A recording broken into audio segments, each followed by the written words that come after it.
So in the first video we solved part of this question. We obtained height h1 and then we obtained the total time of flight, that is to move from A to B to C. The second part is slightly more involved. Find the height and velocity after 3.3 seconds. Now the time required to move from A to B to C is 3.173 seconds, and we will find out the height and velocity after 3 seconds. So approximately, roughly, the ball would be somewhere over here, right?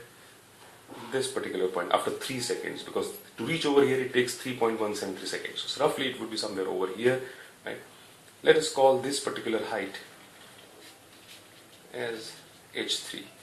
We have to find the height and the velocity after 3 seconds. So I need to find out the height from the ground, of course, also. But if I get h3, I know total height and I can find out height from the ground. So I need to find out h3 and the velocity over here. Okay. As far as the velocity is concerned, we know that in projectile motion, the horizontal component of the velocity, that is u cos theta, remains constant. So I know the horizontal component. I need to find out the vertical component of the velocity. So these are the two things we need to find out. So let's start off. Okay. First thing, let us try to get an idea about h3. Right? How will we find out h3? Now h3 is to be found out. So let me write down over here. This is part B that we are looking at. Right? h3. It will equal to half g t3 square. Right? Now, to move from A to B, time required is 1.79 seconds, and time to, let us call this point as D now. Right? For the ball to move from B to D, time required t3 will be equal to 3 seconds minus 1.79 seconds. I hope you got this. The total journey time is 3 seconds, because we have been asked to find out height and velocity after 3 seconds.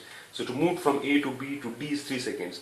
This much time, the time required for this journey is 1.79 seconds. So the time required for journey BC, right, that is to fall through height h3, is 3 minus 1.79 seconds. This would be around 1.215 seconds. Right? Now I will plug in these values over here. h3, half 9.8 into 1.21 square, and that will give me a value of h3 as 7.17 meter. Right?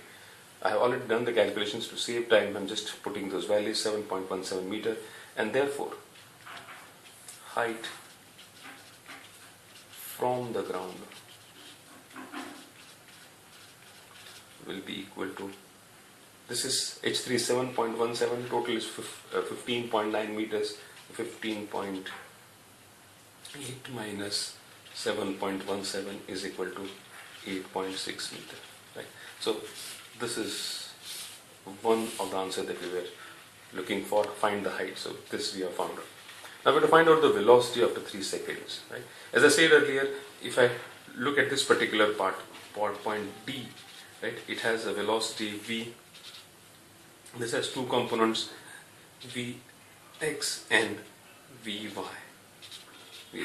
Vx is already known to us, which will remain constant throughout, u cos theta. Right? So this is 43.5 meters per second known. I need to find out the vertical component.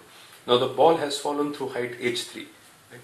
And we know that v square is equal to 2gh is a common formula for freely falling objects which have only vertical acceleration. Right? V square is equal to tgh. So if I want to find out vy square is equal to, I'll get 2h3. Right? And if I plug in these values again over here, put those values of 2g and h3, right? vy will come out to be 11 point, let me just put it over here, 2.9.8 into h3 we have already found out, h3 is 7.17, and from this I get vy as 11.8 meter per second. Right? And therefore velocity v will be vx square plus vy square. So I'll put again those values. Vx we already know is 43.5 square plus 11.8 square, and if I again use a calculator to find out, I'll get v as 45.0 meters per second. This is the final answer that we're looking at.